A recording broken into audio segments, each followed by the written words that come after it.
సూరతున్ నిసా మదనియతున్ ఆయాతుహా 176 రుకుఆతుహా 24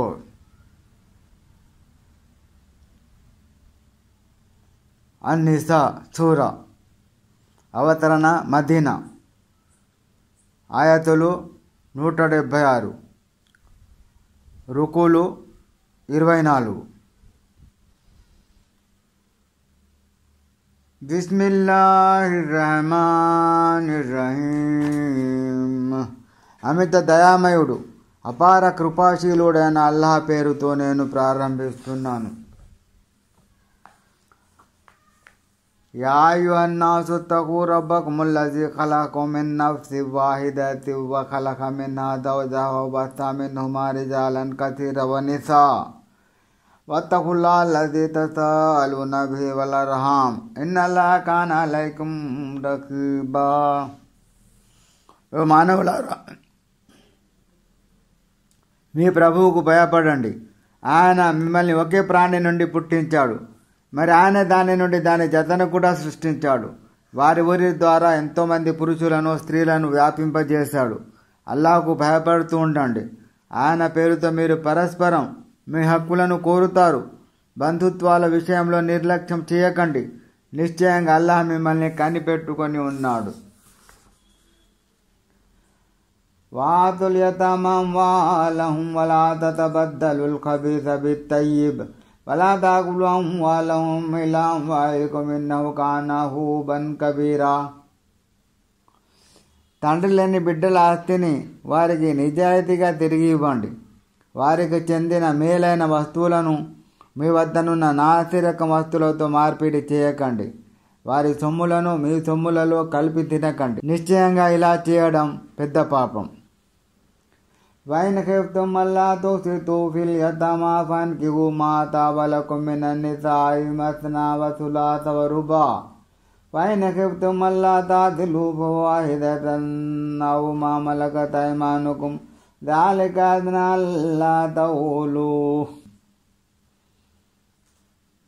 అనాథ బాలికలకు న్యాయం చేయలేమన్న భయం మీకుంటే మీకు నచ్చిన వేరితర స్త్రీలను 2 కానీ 3 కానీ 4 కానీ నిఘా చేసుకోండి. కానీ వారికి న్యాయం చేయలేమన్న భయం మీకుంటే ఒక ఆమెతోనే సరిపెట్టుకోండి. లేదా మీ యాజమాన్యంలో ఉన్న బానిస స్త్రీలను మీ దాంపత్యంలో తీసుకోండి. మీరు ఒకే వైపు మొగ్గిపోకుండా ఉండడానికి ఇదే సరైన విధానం. వాతున్ నిసా సదుఖాతిహిన్న నిహ్లా ఫఇన్ తిబ్నా లకుం అన్ షైఇన్ మిన్హు నఫ్సన్ ఫకులూహు హనీఅం మరియా. స్త్రీలకు వారి మహర్ సొమ్మును మనస్ఫూర్తిగా ఇవ్వండి. ఒకవేళ వారు తమంతట తాముగా ఇష్టపూర్వకంగా అందులో కొంత భాగాన్ని మీకు విడిచిపెడితే దాన్ని మీరు నిస్సంకోచంగా అనుభవించవచ్చు.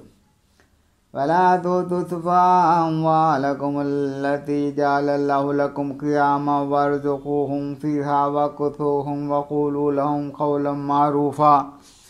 అల్లాహ్ మీ జరుగుబాటుకు ఆధారంగా చేసిన ధనాన్ని అవివేకులుగా ఉన్నప్పుడు అనాథలకు అప్పగించకండి. అయితే ఆ సొమ్ములో నుండి వారికి అన్న వస్త్రాలు సమకూరుస్తూ ఉండండి. వారిని ఆప్యాయంగా మృదువుగా పలకరిస్తూ ఉండండి.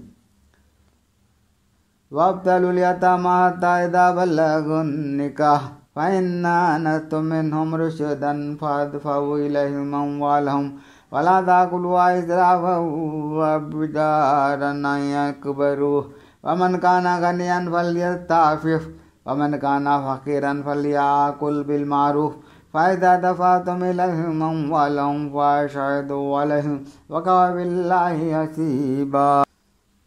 తండ్రి లేని బిడ్డలు పెళ్లిడుకు వచ్చే వరకు వారిని శ్రద్ధగా గమనిస్తూ ఉండండి. ఒకవేళ వారిలో యోగ్యత కానవస్తే వారి ఆస్తులను వారికి అప్పగించండి. వారు పెద్దవారే అడుగుతారేమన్న ఉద్దేశంతో వారి ఆస్తిని దుబారాగా తినకండి. ఒకవేళ అతను సంరక్షకుడు ధనవంతుడై ఉంటే వారి ఆస్తిని ముట్టుకోకూడదు. కానీ అతడు పేదవాడై ఉంటే ధర్మసమ్మతంగా తినవచ్చు. ఇక వారి ఆస్తిని వారికి అప్పగించేటప్పుడు దానికి సాక్షుల్ని పెట్టుకోండి. లెక్క తీసుకోవడానికి అల్లాహ్ చాలు. లిరిజాలి నసీబుం మిమ్మా తరకల్ వాలిదాని వల్ అక్రబూన్ వలిన్నసాయి నసీబుం మిమ్మా తరకల్ వాలిదాని వల్ అక్రబూన మిమ్మా ఖల్లా మిన్హు వ కతుర్ నసీబం మఫ్రూదా. పురుషులకు వారి తల్లిదండ్రులు, దగ్గరి బంధువులు వదిలి వెళ్ళిన ఆస్తిలో భాగం ఉంది. అలాగే స్త్రీలకు కూడా వారి తల్లిదండ్రులు, సమీప బంధువులు వల్లి వెదలెట్టిన ఆస్తిలో భాగం ఉంది. అది తక్కువైనా సరే లేక ఎక్కువైనా సరే అది అల్లాహ్ తరఫున నిర్ధారితమై ఉన్న భాగం.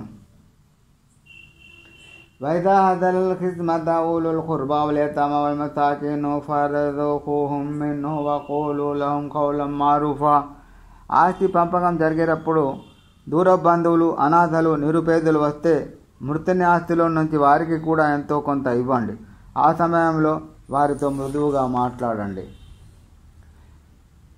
వల్యఖ్షల్లదీన లౌ తరకూ మిన్ ఖల్ఫిహిం దుర్రియతన్ దియాఫన్ ఖాఫూ అలైహిం వల్యత్తఖుల్లాహ వల్యఖూలు ఖౌలన్ సదీదా. ఆస్తి పంపకం జరిగేటప్పుడు పెద్దలుగా వ్యవహరించేవారు తాము గనుక తమ వెనుక చిన్న చిన్న పిల్లలను నిస్సహాయులుగా వదిలిపోతే వారికి అన్యాయం జరుగుతుందేమోనని ఎలా భయపడతారో అలాగే భయపడాలి. అల్లాహ్కు భయపడుతూ సముచితంగా సూటిగా మాట్లాడాలి.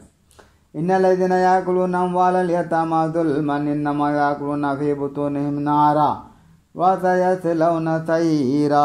నిశ్చయంగా అనాథల ఆస్తిని అన్యాయంగా తినేవారు తమ పొట్టను అగ్నితో నింపుకుంటున్నారు. వారు త్వరలోనే మండే అగ్నికి ఆహుతి అవుతారు.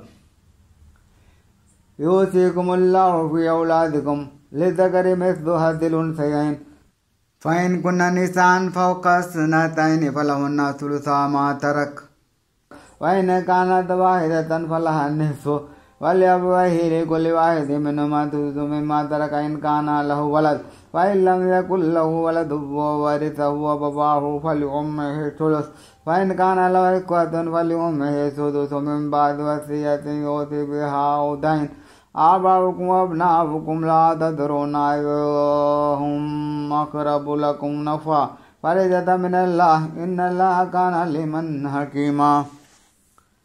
మీ సంతానం వారసత్వ విషయంలో అల్లాహ్ మీకు ఈ విధంగా ఆజ్ఞాపిస్తున్నాడు. ఒక పురుషుని వాటా 2 స్త్రీల వాటాలకు సమానంగా ఉండాలి. ఒకవేళ మృతునికి 2 కన్నా ఎక్కువ స్త్రీ సంతానం ఉంటే వారికి వారసత్వ ఆస్తిలో 3/2 వాటాలు లభిస్తాయి. ఒకవేళ ఒకే కూతురుంటే ఆమెకు ఆస్తిలో సగభాగం దక్కుతుంది. చనిపోయిన వ్యక్తి సంతానం కలవాడైతే అతని తల్లిదండ్రులలో ప్రతి ఒక్కరికి అతను విడిచిపోయిన ఆస్తిలో 6వ భాగం లభిస్తుంది. ఒకవేళ మృతుడు సంతానం లేనివాడి ఉంటే అతని తల్లిదండ్రులు మాత్రమే అతని ఆస్తికి వారసులైనప్పుడు తల్లికి 3వ భాగం ఇవ్వాలి.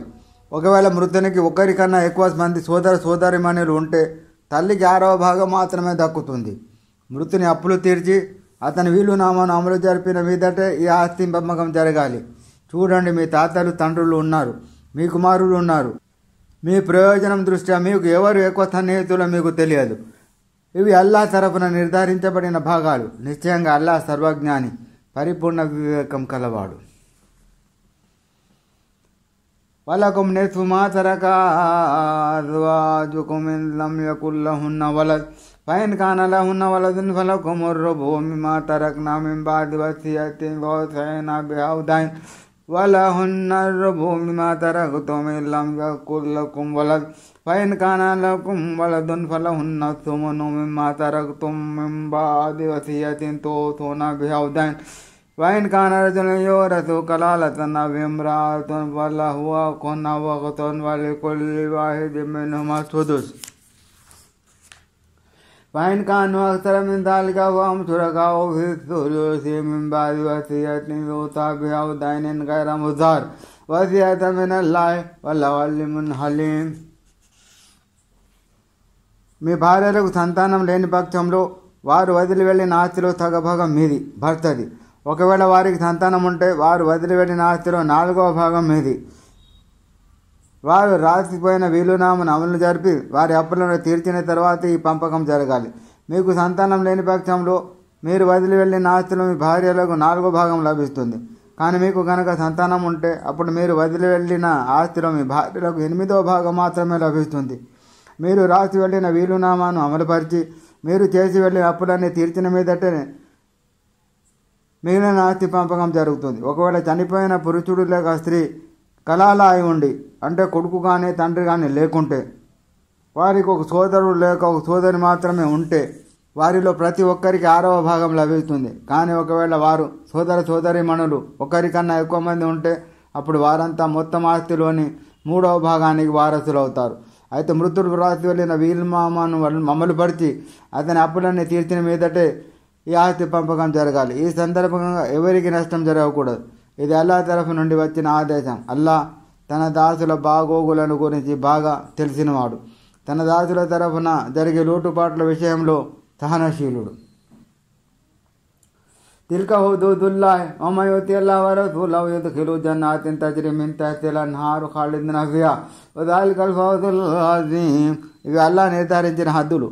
అల్లాహకు ప్రవక్తకు విధేయుడై ఉండేవాడికి ఆయన క్రింద కాలువలు ప్రవహించే స్వర్గవనాలలో ప్రవేశం కల్పిస్తుంది. అందులో వారు ఎల్లకాలం ఉంటారు. వారికి లభించిన విజయం చాలా గొప్పది. వమన్ యతిల్లాహ వరసూలహు వయతఅద్దా హుదూదహు యద్ఖిలు నారన్ ఖాలిదీన ఫీహా వలహు అజాబున్ ముహీన్. అల్లాహ్ పట్ల ఆయన ప్రవక్త పట్ల విధేయత చూపి ఆయన నిర్ధారించిన హద్దులను ఉల్లంఘించిన వాడిని ఆయన నరకాగ్ని ఆయుతి చేస్తాడు. వాడందులో శాశ్వతంగా ఉంటాడు. వాడికి అవమానంతో కృంగిపోయే శిక్ష ఉంటుంది.